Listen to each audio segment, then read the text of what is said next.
আমরা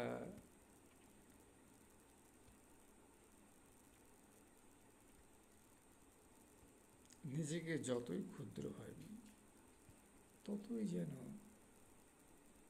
মহাশক্তিতে পরিণত হয়। তাই নিজেকে ছোট ক্ষুদ্র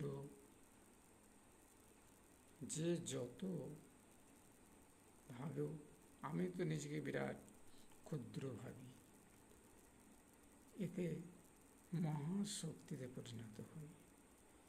সমস্যা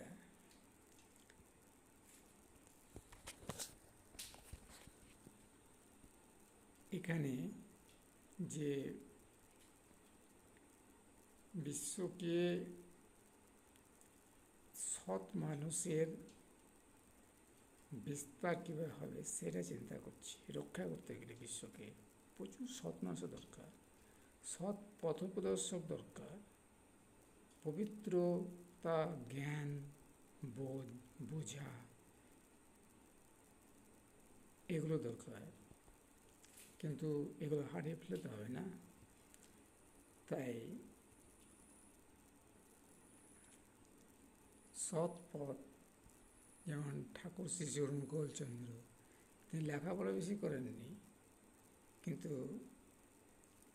তিনি সৎ পথ দেখিয়ে গেছেন, সৎ পথ তৈরি করে দিয়ে গেছেন। সেগুলো আমাদেরকে দেখতে হবে।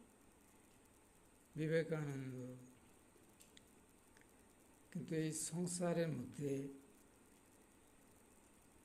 মানুষ যদি কাজ না থাকতো তাহলে কীভাবে টিকত? কারণ সংসারে মায়া, মমতা, স্নেহ, প্রীতি, ভালোবাসা এগুলো যেমন আছে, সেরকমই নিকৃষ্ট দিকও আছে। হিংসা, লোভ, ক্রোধ, মোহ, মৎসর্য, আর এগুলো মানুষের দ্বন্দ্ব, ঝগড়া, অশান্তি, অজ্ঞতা। অজ্ঞতা মানেই নিষ্ঠুরতাকে বাড়িয়ে দেয়।